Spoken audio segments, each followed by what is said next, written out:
नमस्कार दोस्तों, लाभित अर्पित कुमार इलाहाबादिया के चैनल में आप लोगों का स्वागत है। तो आज हम लोग पढ़ते हैं सेक्शन 51 की तरफ। मैं आज ऑलरेडी 2 लेक्चर आप लोगों को अबेटमेंट से रिलेटेड बता चुका हूं। तो पिछले लेक्चर में मैंने बताया था कि अगर कोई भी पर्सन अबेट करता है कोई भी एक एक्ट के लिए, और अगर अबेटेड जो इंसान अबेटर है अगर उससे कोई भी डिफरेंट इंटेंशन से अगर कोई भी एक्ट होता है, मान लीजिए मैंने कोई एक्ट के लिए कहा और उस इंसान ने कोई दूसरा एक्ट का कमिट कर दिया, तो फिर हम उस चीज़ के लिए अलग अलग ऑफेंस के बारे में बात करते हैं, क्योंकि वहाँ पे उनकी एक्सटेंशन जो इंटेंशन है वो डिफ़र कर रही है। Abetted does act with the different intention from the abettor, इसलिए उसको फिर उसी मैनर पे डील किया जाएगा जिस एक्सटेंट पर उसने ये काम करा है। अगर उसकी इंटेंशन अलग है तो फिर उसको अलग पनिशमेंट मिलेगा। तो ये सारी चीज़ें मैं पिछले लेक्चर में बता चुका हूँ, इस वजह से मैं उन पर ज़्यादा फोकस नहीं करना चाहता हूँ।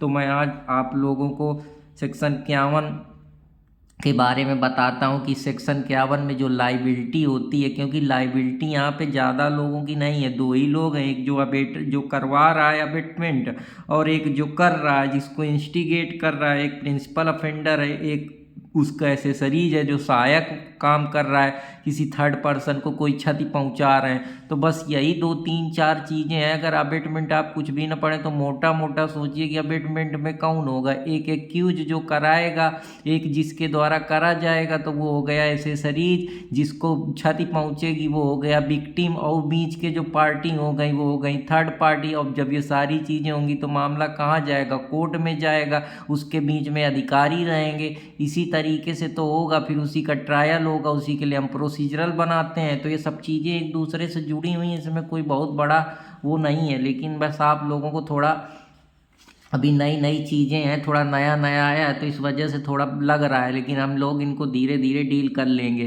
तो जो सेक्शन 51 है वो कहता है कि liability of abettor when one act abetted and different act done. मान लीजिए कि मैंने किसी एक एक्ट के लिए कहा किसी आदमी से कि जाओ यार तुम इसके घर को जला दो, अब वो घर को जलाने की वजह से वहाँ जाके तोड़ फोड़ कर देता है या कुछ उनका नुकसान कर देता है, या मैंने कहा कि जाओ यार इसके घर में इसके घर में जाओ और इसको परेशान करो, इसको हर्ट पहुंचाओ। अब वो हर्ट के साथ साथ ग्रीवियस हर्ट कर देता है, साथ ही साथ डेंजर वीपन से प्रयास करता है मारने का। तो यहाँ क्या है, मेरी लाइबिलिटी क्या बन रही, मैं एक अबेटर की तरीके हूँ, मैंने उकसाया, मान लीजिए किसी को मैंने रामू से कहा कि जाओ और इसके श्यामू के घर को ख़राब करो या इसको परेशान करो, या इसके साथ जो इसके घर वाले हैं उनको क्रिमिनल फोर्स दो। तो अब मैंने क्रिमिनल फोर्स को दिया, लेकिन वो जाके वहाँ रेप कर दे या किसी का मर्डर कर दे, तो मेरी लाइबिलिटी तो उतनी होगी ना जिस काम के लिए मैंने उसको उकसाया है, जिस एक्सटेंट तक उकसाया है।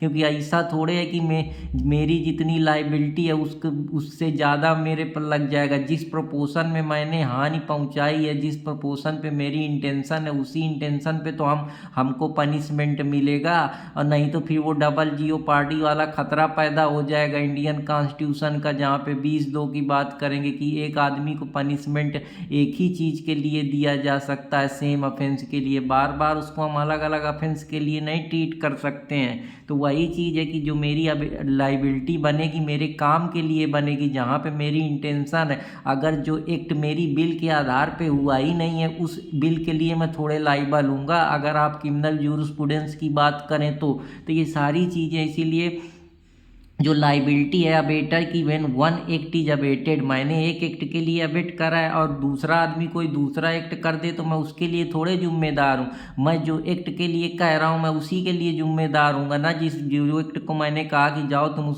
उसके घर को जलाओ, तो अगर घर को जलाता है तो ही मेरी जिम्मेदारी बनेगी। ऐसे थोड़े कि करे कोई भरे कोई वाली कहानी, वो सुपीरियर वाली बात आ जाएगी जहाँ पे हम जॉइंट लाइबिलिटी की बात करते हैं या वकैरियस लाइबिलिटी की बात करते हैं। तो वो चीज़ यहाँ पे नहीं झलकेगी, क्योंकि यहाँ मामला अलग है। इंटेंशन मेरी एक काम को लेकर है, लेकिन तुम्हारी इंटेंशन तो साफ अलग दिख रही है, या तुम अलग एक्ट कर रहे हो। तो इसकी वजह से क्या है, when act is abetted and different act is done, तो abettor is liable for the act done. वही बात है कि जो अबेटर है, जो मैंने करवाया है, मैं उसी एक्ट के लिए लाइबल हूँगा in the same manner, in the same extent. किस हद तक, जिस हद तक मैंने कहा है। If he had directly abetted it, अगर मैंने उसको उस काम के लिए डायरेक्टली अबेट किया है, इसका मतलब ये है कि प्रोबेबल कॉन्सिक्वेंसेस उस अबेटमेंट के दिख रहे हैं, प्रोबेबिलिटी हम लगा रहे हैं, प्राथमिकता लगा रहे हैं, हम एक उस पर हम कह सकते हैं कि प्रोबेबिलिटी बना रहे हैं। संभावना ये है कि जो कॉन्सिक्वेंस है,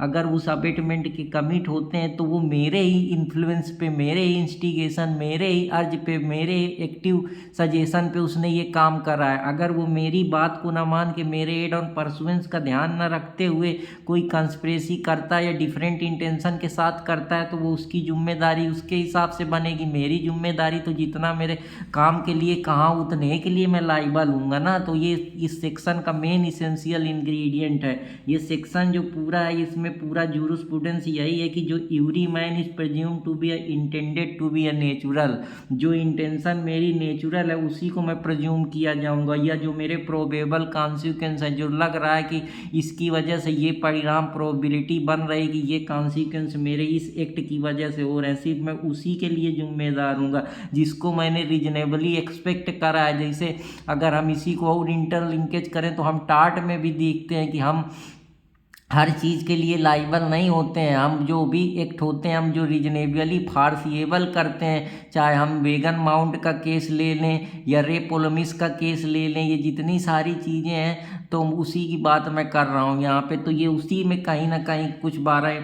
इसके प्रोविज़न आप देख सकते हैं। तो आशा करता हूँ कि आप लोगों को ये भी समझ में आया होगा। अब जैसे ए क्या है, वो इंस्टिगेट करता है एक चाइल्ड को। अब मैं हूँ, अब मैं इंस्टिगेट करता हूँ चाइल्ड को, जाओ कि तुम यार ये पॉइजन खाने में पॉइजन दे आओ जिससे जो जेड मर जाए या जेड को कोई दिक्कत हो जाए। अब चाइल्ड क्या करता है, मेरे कॉन्सिक्वेंसेस पे जाके वो इंस्टिगेट करता है, लेकिन वो by mistake poison put the poison into food of Y के उस पर पॉइजन दे देता है, which is the side of that of Z, जो जेड के साइड में बैठा है। Air if the child was acting under the influence of a instigation, अगर जो चाइल्ड है वो मेरे इन्फ्लुएंस पे अगर एक इंस्टिगेशन पे एक्ट करता है, तो जो एक्ट डन अंडर सर्कमस्टेंसेस, जो उस परिस्थिति में एक्ट हुआ है, उसका प्रोबेबल कॉन्सिक्वेंसेज अबेटमेंट का यही होगा कि मैं ए लाइबल हूँगा in the same manner as to the same extent as if had instigated child to put the poison into the food Y. क्योंकि मेरी इंटेंशन क्या है कि उसको पॉइजन दे, अगर वो पॉइजन दे देता है तो वो प्रोबेबल कॉन्सिक्वेंसेस फुलफिल हो रहा है, मतलब जो इंटेंशन मेरी है उसकी इंटेंशन सेम है, तो मैं उस सेम एक्सटेंट तक ही लाइबल हूँगा जिस पॉइजन के लिए मैंने जेड को वो करा। If he had instigated the child to put poison in the food of Y, तो वही है, अगर ए को उकसाता है कि जेड को पॉइजन दो, लेकिन जेड उसमें वाई को जहर दे देता है, तो यह जहर वाली बात अलग हो गई। लेकिन मैं तो किसके लिए लाइबल हूँगा, मैं तो पॉइजन तक के लिए ही लाइबल हूँगा। तो कहने का ये मतलब है, अगर ये ना समझ में तो दूसरा एक और एग्जांपल ले लेते हैं। ए इंस्टिगेटेड बी, मैंने क्या करा, बी से कहा कि जाओ तुम जेड का हाउस जला दो। अब मैंने जेड, मेरा जो इंस्टिगेशन है वो जेड के हाउस को जलाने तक है, लेकिन अगर बी जानबूझ के उसके घर को फायर कर दे या कर दे तो मेरी जिम्मेदारी थोड़े बने, क्योंकि मेरी जिम्मेदारी तो सिर्फ बर्न हाउस तक सीमित है ना। अगर वो थिफ्ट कमिट कर दे रहा है या कोई प्रॉपर्टी उसकी नुकसान कर दे रहा है तो मेरी गिल्टी तो सिर्फ अबेटिंग तक है, बर्निंग हाउस तक ही है ना। मेरी गिल्टी थिफ्ट के लिए थोड़े है, क्योंकि थिफ्ट के लिए तो मैंने कहा नहीं, वो एक अलग एक्ट हो गया। क्योंकि एक्ट मेरा क्या है, मेरा एक्ट तो यहाँ पे जेट तो हाउस को करवाना है, मेरी इंटेंशन भी वही है। तो मेरा जो भी सारी चीज़ें हैं वो दिख रही हैं। अगर आप इसको रिलेवेंसी में भी देखें तो ये रिलेवेंट फैक्ट के तौर पे आप देख सकते हैं कि यहाँ पे जो स्टेट ऑफ माइंड में चल रहा है वो जेड हाउस चल रहा है एक है। तो इस वजह से हम कह सकते हैं कि वो जो प्रोबेबल बर्निंग वाला मामला है वो उसका प्रोबेबल कास्ट नहीं है, कॉन्सिक्वेंसेस नहीं है, क्योंकि मैंने तो उस चीज़ को उस चीज़ के लिए ही लाइबल करा है। लेकिन जो यहाँ पे बी है उसने फायर कर दिया है हाउस को, साथ ही साथ थिफ्ट कमिट कर, तो थिफ्ट का और हाउस के फायर का कनेक्शन अलग अलग है। इस वजह से हम कह सकते हैं कि जो मेरी अबेट की जो इंटेंशन अबेटर की है वो डिफरेंट एक्ट उसने कर दिया है, जबकि लाइबिलिटी 1 एक्ट इज अबेटेड, मैंने एक एक्ट के लिए अबेट करा था लेकिन उसने डिफरेंट एक्ट कमिट कर दिया। तो ये सारी चीज़ें हैं जिसकी वजह से हम ये कह सकते हैं कि हम उसी चीज़ों के लिए लाइबल होंगे प्रोबेबल कॉन्सिक्वेंसेज की जिसको हमने रीजनेबली एक्सपेक्ट किया है या हमारे अबेटमेंट की वजह से वो चीज़ घटित हुई है। ये नहीं कि हम कुछ कराएं कुछ और भरे कुछ दूसरा। तो मतलब वही है कि जो काम के लिए मैं कहाँ हूँ मैं उसी के लिए सिर्फ जिम्मेदार हूँगा। इसका कहने का एक मतलब सिर्फ सिंपल ट्रिक ये है। ये अबेटमेंट थोड़ा कठिन टॉपिक है, इसमें कुछ ज़्यादा तिरछी लैंग्वेज है, ला की वजह से भी लैंग्वेज थोड़ी कठिन होती, शुरू में समझ में आना थोड़ा मुश्किल होता है। तो इसलिए मैं थोड़ा आप लोगों के लिए आसान कर दे रहा हूँ, जितना मैं जानता हूँ आप लोगों को बताने का प्रयास कर रहा हूँ।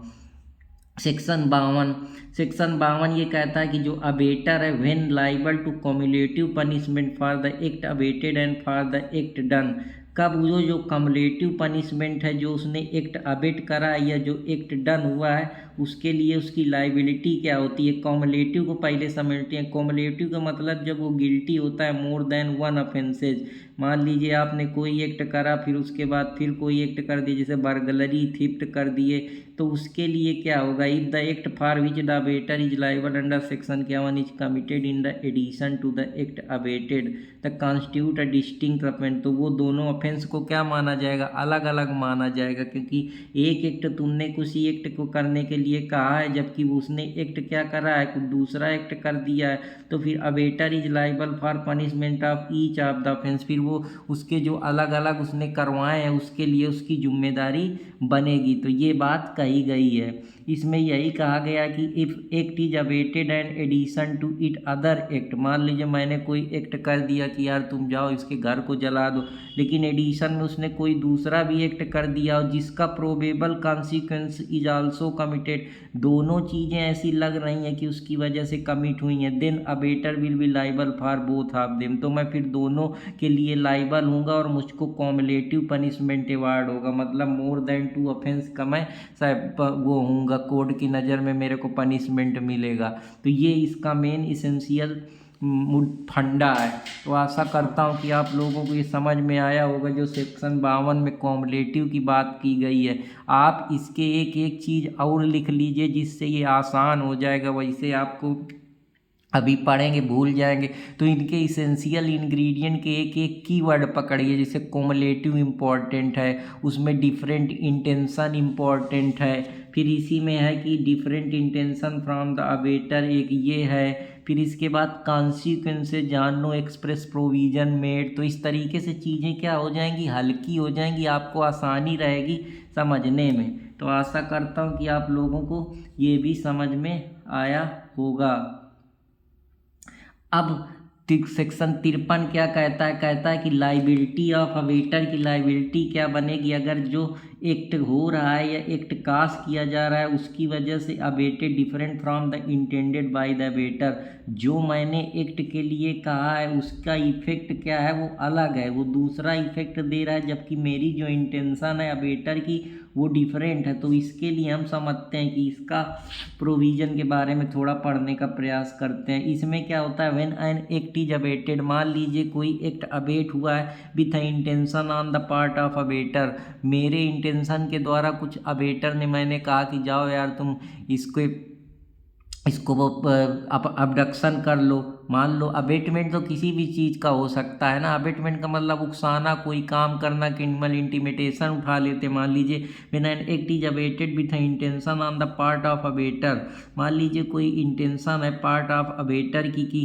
कासिंग अ पर्टिकुलर इफेक्ट, जिसकी वजह से कोई पर्टिकुलर मतलब एक निश्चित कोई इफेक्ट कास हो रहा है, and the act for which the abettor is liable, उस एक्ट के लिए अबेटर लाइबल होगा इन कॉन्सिक्वेंसेज ऑफ अबेटमेंट, जो अबेटमेंट का कॉन्सिक्वेंस हुआ है and causes a different effect from that intended, या जो काम को मैंने कहा है उसका इंटेंशन ना हो कि उसका इफेक्ट, उसका प्रभाव, उसका कॉन्सिक्वेंस, उसका रिजल्ट दूसरा हो बाई द अबेटर, अबेटर के द्वारा।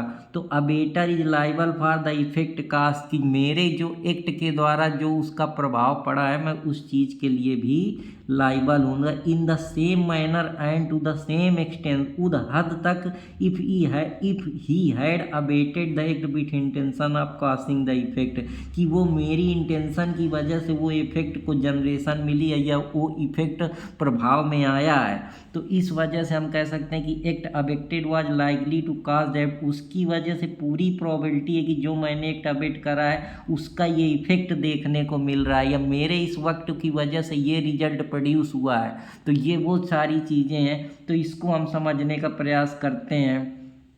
इसमें अगर आपको और सिंपल में इसको समझना है तो इसका एक शब्द में कि अगर अबेटर को पर्टिकुलर एक्ट का कॉन्सिक्वेंस मालूम है तो उसके लिए लाइबिलिटी उसकी बन जाएगी। आपको पता है कि यार ये आदमी मैं इसको कह रहा हूँ और ये मर जाएगा, तो फिर आपकी लाइबिलिटी वहाँ पे बन जाएगी। जैसे इस क्वेश्चन को हम थोड़ा उठाते हैं, ए इंस्टिगेट बी, मैंने इंस्टिगेट करा बी कि जाओ तुम उसको ग्रीवियस हर्ट दे दो, किसको, जेड को, और be in consequence of instigation, जो मैंने इंस्टिगेशन उसको बताया, डायरेक्शन दिया या एड दी, उसकी कॉन्सिक्वेंस, उसके परिणाम की वजह से उसने कास कर दिया ग्रीवियस हर्ट टू जेड, और उस Z die in the consequence, इसी इंस्टिगेशन का इफेक्ट है कि वो मर गया, Z died in the consequence. इसलिए अबेटर कि हमने अभी पढ़ा ना कि उसकी likely to cause that effect, उस इफेक्ट की वजह से उसके लिए लाइबिलिटी बन जाएगी। तो यहाँ पे हम ग्रीवियस हर्ट के साथ ही साथ अगर उसकी डेथ कास हुई है तो हम उसको मर्डर का भी पनिशमेंट देंगे। तो कहने का मतलब ये है कि कोई एक्ट अगर अबेट हुआ है, अबेटर के द्वारा अबेट किया गया है, तो उसका कॉन्सिक्वेंस भी देखेंगे कि अगर कोई ऐसा इफेक्ट क्रिएट हो रहा है उसकी वजह से तो लाइबिलिटी अबेटर की बन जाएगी। तो ये सेक्शन 53 का एक शब्द का निंजा ट्रिक है। तो आशा करता हूँ कि आप लोगों को ये भी समझ में आया होगा। अब हम चलते हैं सेक्शन 54 की तरफ। सेक्शन 54 क्या कहता है? सेक्शन 54 ये कहता है कि abettor present when offence is committed. ये आसान है। मान लीजिए आप कहीं हैं, आप राम ने श्याम से कहा कि जाओ यार इसके घर से जाके ट्रेसपास कर लो।